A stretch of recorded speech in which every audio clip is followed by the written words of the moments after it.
Најмалку 10 лица беа убиени, а тројца ранети при напад на бомбаш самоубиец во предградието на афганистанската престолнина Кабул. Нападот бил извршен во местноста Пагман, која што се наоѓа на неколку километри западно од Кабул.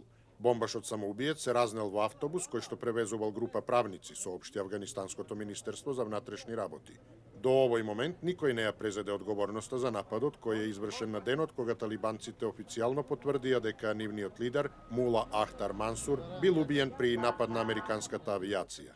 Тие, меѓу другото, објавија и дека негов наследник ќе биде Хајбатула Ахунзада.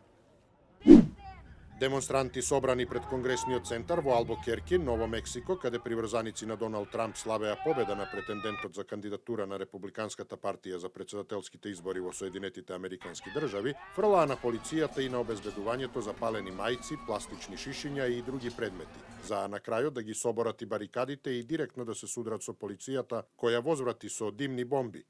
Носејќи транспаренти "Трамп е фашист" и "Слушнавме доволно", демонстрантите се обидоа да го прекинат говорот на милијардерот. Трамп реагираше агресивно, наложувајќи му на обезбедувањето да ги отстрани демонстрантите, на кои им порача да се вратат кај мама. Албукерки е прва станица од Трамповата турнеја по Ново Мексико, во која живеат најмногу хиспано-американски граѓани на Соединетите Американски држави.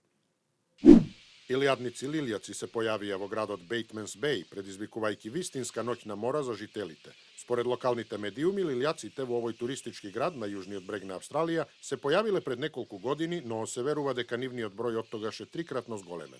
Овој вид лилјак е заштитен, па така Советот на општината бара други начини за ограничување на нивниот број. Лилјаците предизвикуваат разни штети, како прекини на електричната енергија, а намалена и посетата на туристи и цените на недвижнини во градот. Владата се обврза да издвои $2,5 милиони за решавање на инвазијата од лилјаци во градот.